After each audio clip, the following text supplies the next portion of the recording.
നമ്മൾ ഈ അമേരിക്കയിലും മറ്റുമൊക്കെ ഈ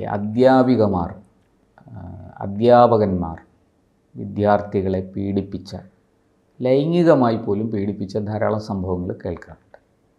അപ്പം അടുത്ത കാലത്തൊരു വാർത്ത വന്നിരിക്കുന്നു. ഒരു വിദ്യാർത്ഥിയെ പീഡിപ്പിച്ചു എന്ന കുറ്റം പോക്സോ കേസിൽ പ്രതിയായതിനെ തുടർന്ന് ഒരു സ്കൂൾ അധ്യാപികയായ കൗൺസിലർ കൂടിയായ യുവതി ആണ് ആത്മഹത്യ ചെയ്തു. വളരെ ദാരുണമായ സംഭവമാണ്. അത് അന്വേഷിച്ച് വന്നപ്പോൾ ഇത് കള്ളപ്പരാതിയാണ്. ഈ യുവതിയായ ചെറുപ്പക്കാരിയായ അധ്യാപികയെ കൊടുക്കാൻ വേണ്ടി ആ സ്കൂളിലെ മറ്റു ചില അധ്യാപകരും ഒക്കെ കൂടെ ചേർന്ന് ചെയ്ത സംഭവമാണ്. അതിന് ചൈൽഡ് ലൈൻ പ്രവർത്തകൻ ആ കേസിൽ ഇപ്പോൾ ശിക്ഷിക്കപ്പെട്ടിരിക്കുകയാണ്. അതായത് 5.5 വർഷത്തെ കഠിന തടവും 1,36,000 രൂപ പിഴയും അടയ്ക്കണം. ഇക്കാനഗർ സ്വദേശിയായ ജോൺ എസ് എഡ്വിൻ. ഇത് നടന്നിരിക്കുന്നത് നമ്മുടെ കൊച്ചു കേരളത്തിലാണ്. അത് ഇടുക്കിയിലെ ചെറുതോണിയിലാണ് സംഭവം. അവിടെ ഒരു സ്കൂളിലെ 9ാം ക്ലാസ് വിദ്യാർത്ഥിയെ കൊണ്ട് ഇയാൾ ഭീഷണിപ്പെടുത്തി ഈ സ്കൂൾ കൗൺസിലർക്കെതിരെ പരാതി കൊടുപ്പിച്ചു. ആ പരാതിയുടെ അടിസ്ഥാനത്തിലാണ് ആ ചെറുപ്പക്കാരിയായ അധ്യാപിക ആത്മഹത്യ ചെയ്തത്. അതോടുകൂടി കേസ് തിരിഞ്ഞു. ഈ പോലീസ് അന്വേഷിച്ചപ്പോൾ ഈ കുട്ടി സത്യം പറഞ്ഞു. അങ്ങനെയാണ് കേസ് ഇവർക്കെതിരെ. എന്താ മാഷേ ഇതിൻ്റെ കേരളത്തിൻ്റെ പോക്ക് എങ്ങോട്ടാണ്? നമ്മുടെ ഈ പ്രബുദ്ധ കേരളത്തിന്, സാംസ്കാരിക കേരളത്തിന്, ദൈവത്തിൻ്റെ സ്വന്തം നാടിന് എന്താണ് സംഭവിച്ചിരിക്കുന്നത്? ഈ സത്യത്തിൽ നമ്മുടെ രാജ്യത്തെ സാമൂഹ്യ സുരക്ഷയ്ക്ക് വേണ്ടി ഉണ്ടാക്കിയ വളരെ ബലപ്പെട്ടതുമാണ്. അങ്ങനെയുള്ള പ്രധാനപ്പെട്ട ചില നിയമങ്ങളാണ് ഇവിടെ ഏറ്റവും കൂടുതൽ മിസ്യൂസ് ചെയ്യപ്പെടുന്നത്. കാരണം ആ വകുപ്പിൽ കേസെടുത്താൽ അവനെ അല്ലെങ്കിൽ അവളെ എന്നേക്കുമായിട്ട് കൊടുക്കാം. അങ്ങനെ വരുന്ന പ്രധാനപ്പെട്ട വകുപ്പുകളിൽ പെട്ടതാണ് ഒന്ന് നമ്മുടെ നാട്ടിലെ പട്ടികജാതി പട്ടികവർഗ അധിക്ഷേപം അല്ലെങ്കിൽ അവർക്കെതിരായ പീഡനങ്ങൾ. അതൊരു വല്ലാത്ത അത് പലപ്പോഴും മിസ്യൂസ് ചെയ്യപ്പെടുന്നുണ്ട്. വലിയ തോതിൽ പണ്ടൊക്കെ വലിയ തോതിൽ അത് വ്യാപകമായിട്ട് ദുരുപയോഗം ചെയ്യപ്പെട്ടിരുന്നതായിട്ട് ന്യായമായി ഇപ്പോൾ ഒരു നമുക്കൊരു ജാതി പോലും അറിയാതെ ഒരാളോട് ന്യായമായ കാര്യത്തിന് ഒരു പട്ടികജാതിക്കാരനായ ഉദ്യോഗസ്ഥൻ അഴിമതി നടത്തിയ കേസാണെങ്കിൽ പോലും അയാളോട് സംസാരിക്കുന്നതിനിടയിൽ അതൊരു കേസിലേക്ക് പോയാൽ പിന്നെ ആദ്യം വരുന്ന വകുപ്പ് ജാതി അധിക്ഷേപം. അതാണ് ഒരു മിസ്യൂസ് ചെയ്യപ്പെടുന്ന വലിയൊരു വകുപ്പ് എനിക്ക് തോന്നുന്നു പലപ്പോഴും, ന്യായമായ കാര്യത്തിനേ അല്ലാതെ പലപ്പോഴും. രണ്ടാമത്തെ ഒരു വകുപ്പാണ് ഈ സ്ത്രീകൾക്കെതിരായ അതിക്രമങ്ങൾ. ഒരു മനുഷ്യനെന്ന നിലയിൽ ഒരു സ്ത്രീ കാണിക്കുന്ന എന്തെങ്കിലും അതിക്രമങ്ങൾ ആരെങ്കിലും ചോദ്യം ചെയ്താൽ അവളുടെ സ്ത്രീത്വത്തെ അപമാനിച്ചു എന്നാണ് അവിടുത്തെ കേസ് വരിക. കയറിപ്പിടിച്ചു അല്ലെങ്കിൽ മോശമായി പെരുമാറി, മോശം വാക്ക്, സ്ത്രീകളെ സത്യത്തിൽ സ്ത്രീകളുടെ സുരക്ഷയ്ക്ക് വേണ്ടി സതുദ്ദേശത്തോടെ കൊണ്ടുവന്ന നിയമമാണ്. ആ നിയമമാണ് ഏറ്റവും കൂടുതൽ മിസ്യൂസ് ചെയ്യപ്പെടുന്നത്. സ്ത്രീകളാണ് അത് മിസ്യൂസ് ചെയ്യുന്നത്. മറ്റേത് പട്ടികജാതിക്കാരാണ് മിസ്യൂസ് ചെയ്യുന്നത്. ആ ഗണത്തിൽ പെടുത്തേണ്ട ഏറ്റവും പ്രധാനപ്പെട്ട ഒരു വകുപ്പ് പുതിയ കാലത്ത് വന്നിരിക്കുന്നത് പോക്സോ ആണ്. കുട്ടികളെ ഉപദ്രവിച്ചു എന്ന് പറഞ്ഞ് കേസെടുക്കാവുന്നത്. എനിക്ക് പല കേസുകളിലും അത്തരം അനുഭവങ്ങൾ ഉള്ളതായിട്ട് എനിക്കറിയാം. എന്താ വെച്ചാൽ ഒരു അധ്യാപകൻ ഒരു സ്കൂളിൽ എന്തെങ്കിലും തരത്തിലുള്ള മൗലികമായ മാറ്റങ്ങൾ വരുത്താൻ ശ്രമിച്ചാൽ അവനെതിരെ കൊണ്ടുവരാവുന്ന ഒരു കേസാണ് പോക്സോ. ഏതെങ്കിലും തരത്തിൽ അവൻ വലിയൊരു ഗൂഢാലോചന നടത്തി ഒരാളെ പെടുത്താൻ ചെയ്യാവുന്നതേ ഉള്ളൂ. പലതരത്തിലുള്ള വളരെ ശക്തമായ ചില കേസുകൾ കേരളത്തിൽ വന്നിട്ടുണ്ട്. പക്ഷെ അത് പലപ്പോഴും പുറത്തു വരാത്ത കേസുകളുണ്ട്. ധാരാളം ഒതുക്കി തീർക്കുന്ന കേസുകളുണ്ട്. എനിക്കറിയുന്ന 2-3 കേസുകളുണ്ട്. അത് വാസ്തവത്തിൽ അതിന്റെ പുറകിൽ രാഷ്ട്രീയമാണ്. എതിർ രാഷ്ട്രീയ പാർട്ടിയിൽപ്പെട്ട അധ്യാപകനെ ഒതുക്കാൻ വേണ്ടി അയാൾ വളരെ നല്ല രീതിയിൽ പ്രവർത്തിച്ചു വരുന്നു. അയാളുടെ അവിടുത്തെ സാന്നിധ്യം നമുക്ക് ദോഷമാകും എന്ന് കണ്ടിട്ട് അദ്ദേഹത്തിൻ്റെ എതിർ പാർട്ടിക്കാർ ഈ ആളിനെ കുട്ടികളെ ഉപയോഗിച്ച് കൊടുക്കുന്നു. കുട്ടികളുടെ രക്ഷിതാക്കളെ പോലും അവർ സ്വാധീനിക്കുന്നു. അവർ വഴി കേസ് കൊടുക്കുന്നു. ഈ അധ്യാപകൻ അകത്താകുന്നു. പിന്നെ അധ്യാപകൻ പെടാപ്പാട് വിട്ട് കണ്ടമാനം പണം ചെലവാക്കി. കാരണം ഇയാൾ പിന്നെ സ്വന്തമായിട്ടാണ് താൻ കുറ്റവാളിയല്ല എന്ന് തെളിയിക്കേണ്ടത് ഇദ്ദേഹത്തിന്റെ മാത്രം ചുമതലയാണ്. സത്യമാണ്. അതിൽ ഒരു സഹായവും വേറെ ഒരിടത്തുനിന്നും കിട്ടില്ല. സമൂഹം മുഴുവനും അയാളെ തള്ളിപ്പറയും. അയാളുടെ കൂടെ ജോലി ചെയ്യുന്നവർ, അയാളുടെ ബന്ധുക്കൾ, സുഹൃത്തുക്കൾ, നാട്ടുകാർ ഒക്കെ തള്ളിപ്പറയും. അങ്ങനത്തെ 2-3 കേസുകൾ എനിക്കറിയാം. അത് രാഷ്ട്രീയമാണ് അല്ലേ? രാഷ്ട്രീയമാണ്. അതൊന്ന് ആലോചിച്ച് നോക്കൂ. ഒരു രാഷ്ട്രീയക്കാർക്ക് മറ്റൊരു രാഷ്ട്രീയ പാർട്ടിയോട് വിയോജിപ്പുണ്ടെങ്കിൽ, അല്ലെങ്കിൽ ഒരു രാഷ്ട്രീയ പാർട്ടിയുടെ പ്രവർത്തകനോട് നമുക്ക് വിരോധമുണ്ടെങ്കിൽ, അല്ലെങ്കിൽ എതിർപ്പുണ്ടെങ്കിൽ, വിരോധമല്ലല്ലേ, റൈവൽറി അല്ലേ പാടുള്ളൂ. ആ വിരോധം ഉണ്ടെങ്കിൽ അയാൾക്കെതിരെ പ്രയോഗിക്കാവുന്ന വകുപ്പുകൾ ഇതാണ്. പറ്റിയ ഒരു പെൺകേസിൽ കൊടുക്കുക. അതെ.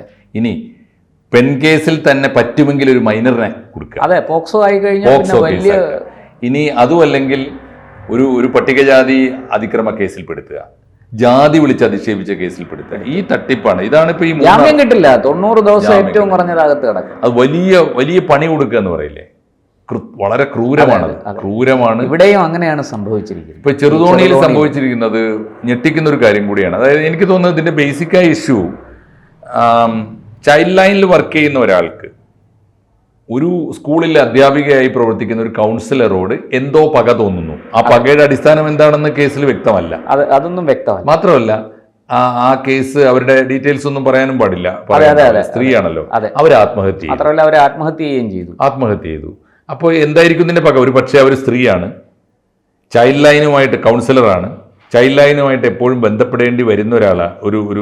നമുക്ക് കിട്ടുന്ന വിവരം, ഈ ചൈൽഡ് ലൈൻ പ്രവർത്തകൻ ഈ 9ാം ക്ലാസ്സിൽ പഠിക്കുന്ന കുട്ടിയെ ഒരു മുറിക്കകത്ത് അടച്ചിട്ട് ഭീഷണിപ്പെടുത്തി പരാതി എഴുതി. അതെ, അത് അതിന്റെ 2ാം ഘട്ടത്തിലാണ്. എന്നിട്ട് എനിക്ക് തോന്നുന്നത് ഈ കൗൺസിലറോട് ഈ ചൈൽഡ് ലൈൻ പ്രവർത്തകന് വിരോധം തോന്നാനുള്ള, പക തോന്നാനുള്ള അടിസ്ഥാനം ഒരുപക്ഷെ നേരത്തെ ഇപ്പോ ഇതിന്റെ സാധ്യത ഇപ്പോ പ്രശാന്ത് പറഞ്ഞ പോലെ രാഷ്ട്രീയമാണോ, അതല്ല വ്യക്തിപരമായ എന്തെങ്കിലും ആണോ, ഏതെങ്കിലും കാരണം ഉണ്ടാവുമല്ലോ. എന്തായാലും സംഭവിച്ച ഇതാണ്, അവരോടുള്ള പകയുടെ പേരിൽ ആ അധ്യാപികക്ക് പണി കൊടുക്കാൻ ഈ ചൈൽഡ് ലൈൻ പ്രവർത്തകൻ തീരുമാനിച്ച വഴി എന്താണ്? അവന് ചെയ്യാവുന്ന ഏറ്റവും നിന്ദ്യമായ, ഏറ്റവും നീചമായ മാർഗമാണ് ആ സ്കൂളിലെ ഒരു വിദ്യാർത്ഥിയെ ഈ ഒരു മുറിയിൽ കൊണ്ടുപോയി അടച്ചിട്ട് ആ കുട്ടിയെ കൊണ്ട് സ്വകാര്യമായി ഈ കൗൺസിലറായ ടീച്ചർക്കെതിരായിട്ട് ഒരു പരാതി എഴുതി വാങ്ങുന്നു. അത് നേരെ പോലീസ് സ്റ്റേഷന് കൊടുക്കുന്നു, കേസാക്കുന്നു. മാനക്കേട് കൊണ്ട് അവരെ ചെറുപ്പക്കാരിയായ. അതിന് വേറൊരു കാര്യം കൂടി ഉണ്ട്. എന്താണ് ഈ കൗൺസിലറോട് ആ സ്കൂളിലെ മറ്റ് ചിലർക്ക് വേറെയും ചില അധ്യാപകരും അതിന് കൂട്ടും. അപ്പൊ ഇത് എന്താവാം? സാമ്പത്തികമാണ്.